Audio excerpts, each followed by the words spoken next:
But టీడీపీతో పొత్తుని ఒకవేళ వాళ్ళు విరమించుకున్నా, పవన్ కళ్యాణ్ గారు విరమించుకొని బీజేపీతో కలిసి ఎన్నికల్లోకి దిగితే ఇంపాక్టెడ్ సీట్స్ ఏమైనా, అంటే ఏమైనా ఇన్ఫ్లుయెన్స్డ్ సీట్స్ ఏమైనా ఉండొచ్చా ఏపీలో? ఇప్పుడు ఇండివిజువల్గా పవన్ కళ్యాణ్ రేపొద్దున కూడా టెక్నికల్గా మాట్లాడితే పవన్ కళ్యాణ్ గారు పోటీ చేస్తే టీడీపీ ఓటు పవన్ కళ్యాణ్ గారికి కన్వర్ట్ అవుతుందా? నా సింపుల్ క్వశ్చన్.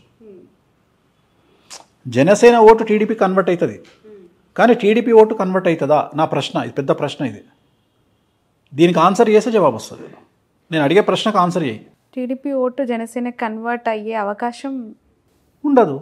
పొత్తు పెట్టుకున్నప్పుడు ఖచ్చితంగా పొత్తు పెట్టుకున్న ఇయ్యరు. తెలంగాణలో 8 చోట్ల జనసేన పోటీ చేసింది. ఎవరితో కలిసి పోటీ చేసింది? బీజేపీతో కలిసి పోటీ చేసింది. సంస్థాగతంగా ప్రతి కాన్స్టిట్యున్సీలా సరే పోనీ వద్దు అనుకుందాం, అట్లీస్ట్ ఒక 8 కాన్స్టిట్యున్సీలలో ఒక 4 కాన్స్టిట్యున్సీలలోనన్నా 15,000 ఓట్లు పడాలి కదా. అట్లీస్ట్ 16,000 ఓట్లు పడితే డిపాజిట్ దక్కుతుంది. అంటే బీజేపీకి ఓట్లు 15,000 ఓట్లు కూడా లేవా కాన్స్టిట్యున్సీలో? ఆ 15,000 ఓట్లు ఎందుకు కన్వర్ట్ కాలే జనసేనకు? ఇదే ప్రశ్న ఆంధ్రాలో ప్రత్యక్షమవుతుంది, ఉత్పన్నమవుతుంది. నేను అడిగే ప్రశ్నే ఇది.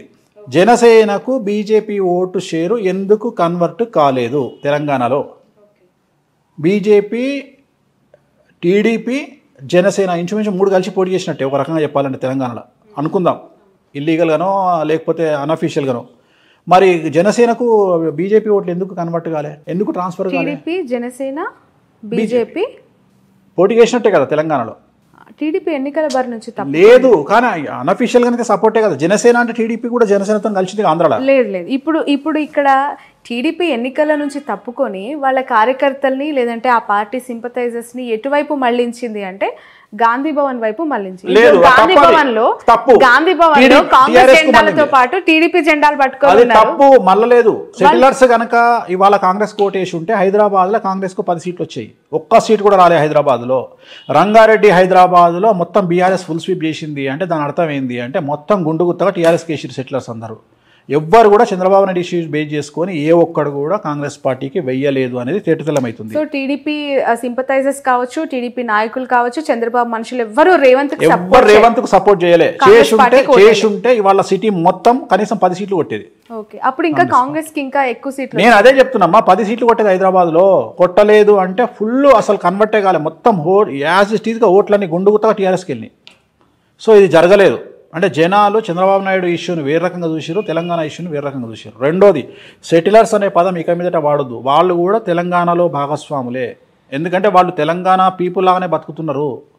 వలస వచ్చిన వాళ్ళు కానీ ఎక్కడ కూడా సెటిలర్స్ లాగా లేరు. అందువల్ల వాళ్ళు ఓన్ చేసుకొని ఓట్లేసారు తెలంగాణ. బట్ కేటీఆర్ గారు చేసిన కొన్ని చంద్రబాబు నాయుడు గారి అరెస్ట్ విషయంలో కమెంట్స్ అనేవి నెగిటివ్ ఇంపాక్ట్ చూపించాయి పార్టీకి అనేది చాలా. ఒకవేళ ఎలక్షన్ రోజుకు ఆయన లోపల ఉంటే జరిగేదేమో, అప్పటికే ఆయన వదిలేసారు. అందువల్ల ఆ ఇంపాక్ట్ పడలేదని చెప్తున్నా. ఆయన లోపల ఉంటే ఫీలింగ్ మారేమో, కానీ ఆయన బయట ఉన్నట్టే కదా. దాని వేడి తగ్గిపోయింది. అప్పటికి ఆ సీన్ వేడి తగ్గిపోయింది కాబట్టి జనాలు కూల్ అయిపోయింటారు. సో తెలంగాణలో టీడీపీ ఇంపాక్ట్ లేదు, జనసేన ఇంపాక్ట్ లేదు, జీరో లేదు, ఉండబోదు, ఫ్యూచర్లో కూడా ఉండదు. ఓకే. ఏపీ పరిస్థితికి చంద్రబాబు నాయుడు గారు ఇన్ ఫ్యూచర్ మీరు 2 టర్మ్స్ ఇప్పుడు జగన్మోహన్ రెడ్డి గారే వస్తారంటున్నారు కదా. నెక్స్ట్ 2 టర్మ్స్ జగన్మోహన్ రెడ్డి గారు వస్తారు. 2024-29 ఎవరు?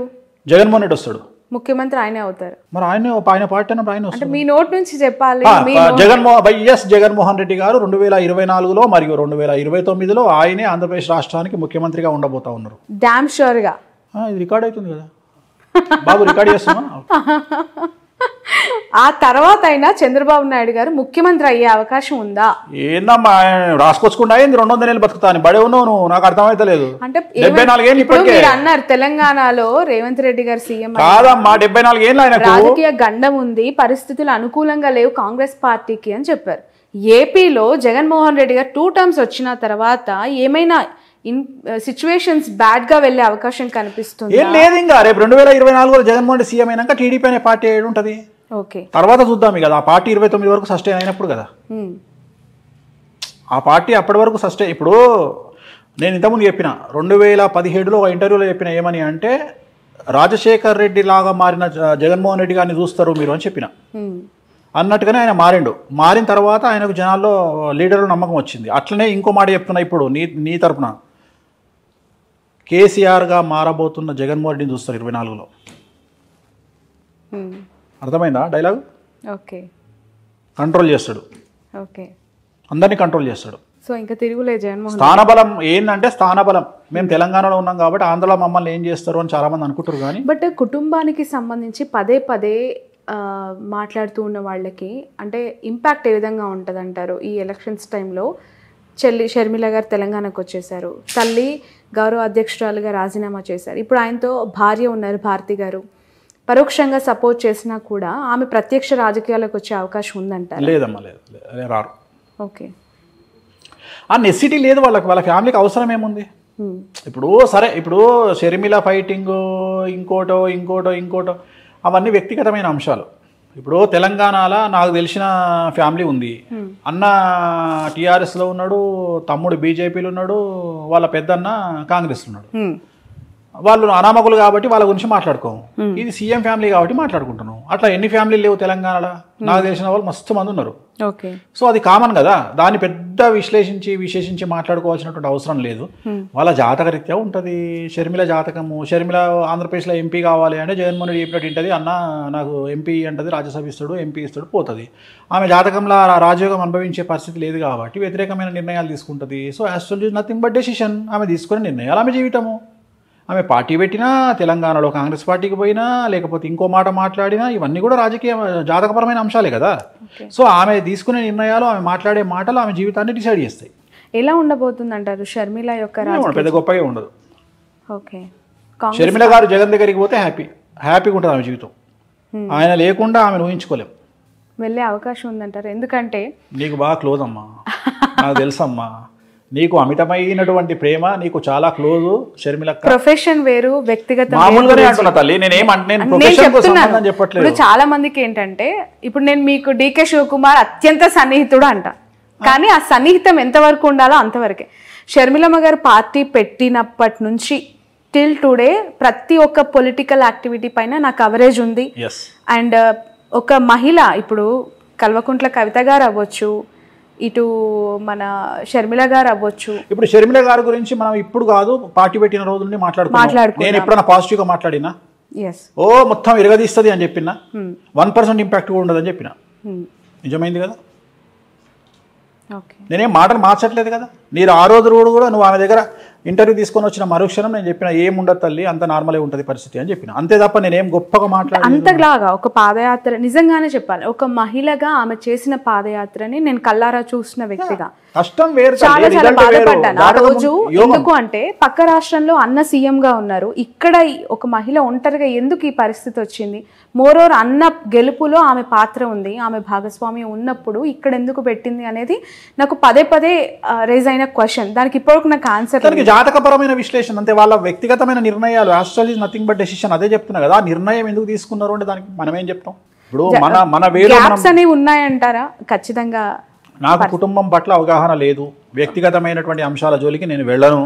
నేను జాతకపరంగా మాట్లాడతా. నేనేమంటా, ఇదే షర్మిల గారు నా దగ్గరకు వచ్చి, అనిల్ గారు నా దగ్గరకు వచ్చి, ఏమండి ఒక మాట మాకు ఒక ఐడియా అడ్వైజ్ ఇవ్వండి అంటే, ఎంబడే మీ దుకాణం బంద్ చేసి జగన్ గారిని కలవండి అని చెప్తా. ఎందుకు? అక్కడ పోయి కూర్చుంటే మీకు ఆల్రెడీ ఏదో పదవి ఇస్తాడు, హ్యాపీగా ఎంజాయ్ చేస్తారు లైఫ్, ఒక సీఎం చెల్లెగా లైఫ్ ముందుకెళ్తుంది. ఇంత కష్టాలు మీరు పడాల్సిన అవసరమే లేదని చెప్తాను నేను. కానీ వాళ్ళు మనల్ని అడగరు, మనం చెప్పాం, అయిపోయింది. సో ఇట్లనే astrology is nothing but decision. వారసులకి సంబంధించిన ప్రశ్న ఇది. కేసీఆర్ గారు ముఖ్యమంత్రిగా 2 టర్మ్స్ చేసిన తర్వాత ఇప్పుడు గెలిచి ముఖ్యమంత్రి పదవికి రాజీనామా చేశారు. కానీ కొడుకును ముఖ్యమంత్రి స్థాయిలో సొసైటీలో ప్రొజెక్ట్ చేశారు. నెక్స్ట్ 5 yearsలో కేటీఆర్ గారు ఆ స్థాయిలో ఎమర్జ్ అవుతారు పీపుల్లో అనేది ఒక మాట వినిపిస్తోంది. చంద్రబాబు నాయుడు గారి వారసుడు లోకేష్ గారి గురించి ప్రస్తావిస్తూ ఉన్నారు. లోకేష్ గారు ముఖ్యమంత్రి అయ్యే అవకాశం కానీ, పాదయాత్రను మరొకసారి దిగ్విజయంగా నాన్ స్టాప్గా స్టార్ట్ చేసి ఎండ్ చేసే పరిస్థితి కానీ, పీపుల్స్ లీడర్గా ఎస్టాబ్లిష్ అయ్యే అవకాశం కానీ ఉందా అని చెప్పి. ఇక ఇండివిజువల్గా చెప్పగానే ఇద్దరికి లేదు, ఇద్దరు ముఖ్యమంత్రుల కొడుకులకు లేదు. ఒకటే ఆన్సర్లో 2 సమాధానాలు. ఇటు కేసీఆర్ గారు అబ్బాయి కేటీఆర్ కానీ. బట్ కంపారిటివ్లీ ఈరోజు ఇప్పుడు కూడా సిరిసిల్లలో ఆయన మళ్ళీ విక్టరీ. మళ్ళీ నువ్వు అన్ని జనరలైజ్డ్. నేను ఆస్ట్రాలజర్ అమ్మా, పొలిటికల్ అనలిస్ట్ కాదు. పొలిటికల్ ఆస్ట్రాలజర్ అనొచ్చు కదా. పొలిటికల్ ఆస్ట్రాలజర్ అను, కానీ పొలిటికల్ అనలిస్ట్ కాదు. పొలిటికల్ ఆస్ట్రాలజర్గా చెప్పండి. ఇప్పుడు 3 సార్లు ఆయన ఎమ్మెల్యేగా గెలిచారు, దిగ్విజయంగా మంత్రి పదవులు అనుభవించారు. ఇప్పుడు సరే ఓకే ప్రతిపక్షంలో కూర్చుంటారు వేరే విషయం, కానీ నారా లోకేష్ గారికి సంబంధించి అసలు ఎమ్మెల్యేగా గెలుస్తారా అనే ప్రశ్నకు ఆన్సర్ ఏంటి? ఎమ్మెల్యే గెలవచ్చు, అది పెద్ద విషయం ఏం కాదు. ముఖ్యమంత్రి కాలేరు, ఆయన జీవితంలో ముఖ్యమంత్రి అయ్యే యోగం లేదు. ఏంటి ఆయన జాతకం ప్రకారం? రావు మార్గదర్శ నడుస్తుంది 2024 వరకు. ఎలక్షన్లో రావు మార్గదర్శలో ఉంటారు. ఈ ఎలక్షన్లో ముఖ్యమంత్రి అయ్యే యోగం లేదు. ఎట్లాగో లేదు, మీరు 2 టర్మ్స్ జగన్మోహన్ రెడ్డి అన్నారు. సో ఇన్ ఫ్యూచర్ ఆయన జాతకం ఓకే గెలుస్తారా నెక్స్ట్ 24లో? ఆయన గెలవడం పెద్ద విషయం కాదు, నేను అదే చెప్తున్నా. 2025 ఎల్నాడ్చింది కాబట్టి 24లో ఎమ్మెల్యే గెలిచే అవకాశం ఉంది. ఎమ్మెల్యేగా మంగళగిరి నుంచి. మంగళగిరి పోటీ చేస్తాడా ఇంకోటి మనం డిసైడ్ చేయలేం కదా. చాలా మందికి అర్థం కాని ఒక క్వశ్చన్, $1 మిలియన్ ప్రశ్న, చంద్రబాబు నాయుడు గారి అరెస్ట్ విషయంలో మీరు ఇందాకన్నా జూనియర్ ఎన్టీఆర్ ఎందుకు స్పందించలేదు అని చెప్పి, మీరేమనుకుంటున్నారు గురూజీ? అంటే ఎందుకు అంత సైలెంట్గా ఉండాల్సి వచ్చింది ఆయన? తన కెరియర్ మీద తనకున్న నమ్మకం, తనకు రాజకీయంగా కంటే సినిమా ఇండస్ట్రీ పరంగా తనకున్న నమ్మకం, ప్లస్ తిరుమల తిరుపతి దేవాలయంలో నేను వాళ్ళ అమ్మగారు కూర్చొని మాట్లాడినప్పుడు నన్ను ఒక ప్రశ్న అడిగారు ఆవిడ. ఎన్టీ రామారావు బర్త్ విషయంలో, జూనియర్ ఎన్టీఆర్ బర్త్ విషయంలో ఒక పెద్ద సమస్య ఉంది, ఆ సమస్య తెలియకుండా మీరు మావాడి జాతకాలు బాగా చెప్తున్నారు, ఎట్లా చెప్తున్నారు మీరు అని అడిగింది. ఆ సమస్య ఏందో నాకు తెలుసు తల్లి, ఇది సమస్య అని చెప్పిన. అనగానే షాక్ అయింది ఆమె. పెద్ద ఎన్టీఆర్ గారికి తప్ప, నాకు తప్ప, బాబుకి తప్ప, ముగ్గురికి తప్ప 4వ వ్యక్తికి తెలియదు, మీకు ఎట్లా తెలుసు అన్నది. నాకు తెలుసమ్మా అన్న నేను. ఆయనది మఖా నక్షత్రం, జూనియర్ ఎన్టీఆర్ది మఖా నక్షత్రం, జయలలితది కూడా మఖా నక్షత్రం, ప్లస్ ఆయన మంచి యోగంలో కూర్చుండు జూనియర్ ఎన్టీఆర్. కానీ ఆయన రాజకీయాల్లోకి రావడానికి టైం ఉంది. నేనే వాళ్ళ అమ్మతో అన్నది ఏంటంటే 2030 వరకు రాజకీయాల్లోకి రానియకండి బాబుని అని చెప్పిన. ఓకే, సో మీ సలహా అనమాట. నేను చెప్పింది అయితే వాళ్ళ అమ్మగారికి చెప్పిన మాట, తిరుమల దేవాలయంలో చెప్పిన మాట, హుండీ లెక్క పెడుతుంటే పక్కన నేను మాట్లాడింది, వైకుంఠ ద్వారం పక్కన కూర్చున్నప్పుడు దర్శనం అయిపోయిన తర్వాత ఆమెను ఆ దేవాలయంలో మాట్లాడిన సందర్భంలో 2030 వరకు జూనియర్ ఎన్టీఆర్ రాజకీయాల్లోకి రాకుంటే బాగుంటుంది, 29 ఎలక్షన్లకు అయితే వద్దు అంటే 29 ఎలక్షన్ల వరకు ఎన్టీఆర్ గారు రాజకీయ అరంగేట్రం చెయ్యరు, కన్ఫర్మ్. ఓకే వేణుస్వామి గారు, మనం చాలా చాలా జంటలు విడిపోవడానికి చూస్తున్నాం. పెళ్ళంటారు, వచ్చి పత్రిక ఇస్తారు, ఒక 6 నెలల తర్వాత విడాకులు అంటూ ఉంటారు. మీరు కూడా చాలా సెన్సేషనల్ న్యూసెస్ చెప్పారు వాటి పట్ల. ఎందుకు పెళ్ళిళ్ళు నిలబడట్లేదు? అవి పెద్దలు కుదిర్చిన వివాహమైనా, ప్రేమ వివాహమైనా, మీరు గతంలో చెప్పారు లాస్ట్ ఇంటర్వ్యూలో సమంత నాగచైతన్య యాస్టిస్ జరిగిందని. ఇప్పుడు మళ్ళీ కొత్తగా మ్యారిటల్ లైఫ్లోకి వచ్చిన జంటలు చాలామంది కూడా విడిపోయారు. బట్ ఆఫ్ ద రికార్డ్ నాకు చాలా చెప్తూ ఉంటారు, కానీ కొన్ని సెలబ్రిటీ జాతకాలకి సంబంధించి ఏం చెప్తారు? ఉదాహరణ ఇంకొక సెన్సేషనల్ కపుల్తో తీసుకుందాం.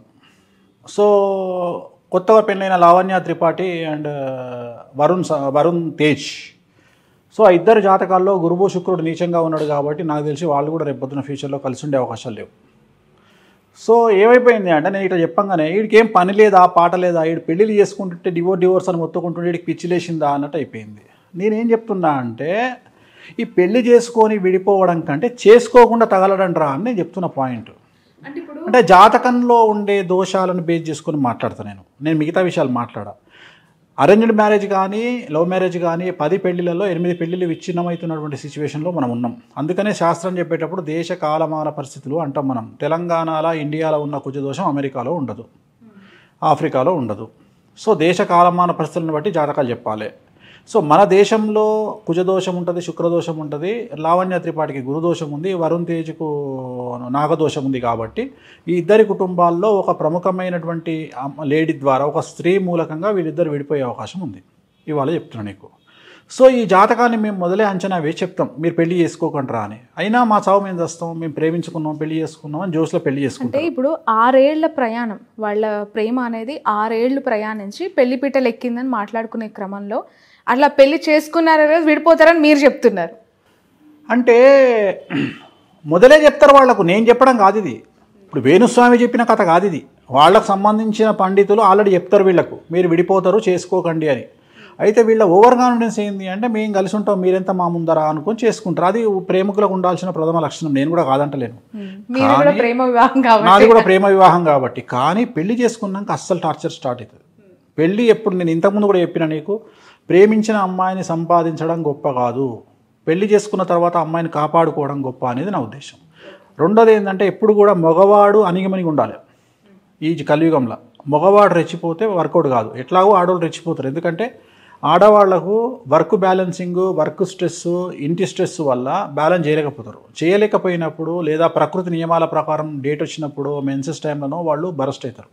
దాన్ని అర్థం చేసుకోగలగాలి. హార్మోన్ ఇన్బ్యాలెన్స్, థైరాయిడ్ ప్రాబ్లం వల్ల, పీసీఓడి, పీసీఓఎస్ల వల్ల వాళ్ళు ఏదైనా అరిచి మాట్లాడినా 10 నిమిషాలు సైలెంట్గా ఉంటే కథమైపోతుంది కిస్సా. కానీ మనోళ్ళు అట్లా ఉండదు కదా. దాన్ని సీరియస్గా తీసుకొని మగోళ్ళు మేధావులు మమ్మల్ని తిడతావా నువ్వు అని పెళ్ళాం మీదకి అరవడము, అది ఎక్కడికో దారితీసి విడాకులకు దారితీస్తాయి. సో దీంట్లో అత్త ఒక క్యారెక్టర్, తల్లి ఒక క్యారెక్టర్, తోటికోడలో క్యారెక్టర్, వీళ్ళందరూ వచ్చి పెంట పెట్టడం వల్ల విడాకులు అవుతాయి. అయితే మీరు అనొచ్చు ఇవన్నీ సామాజికంగా జరిగే అంశాలు కదా, జాతకానికి ఏం సంబంధం? దాంట్లోనే డిసైడ్ చేస్తాం. గురువు నీచంలో ఉంటే ఒక ప్రాబ్లం ఉంటుంది, శుక్రుడు నీచంలో ఉంటే ఒక ప్రాబ్లం ఉంటుంది, చంద్రుడు నీచంలో ఉంటే ఒక ప్రాబ్లం ఉంటుంది. నా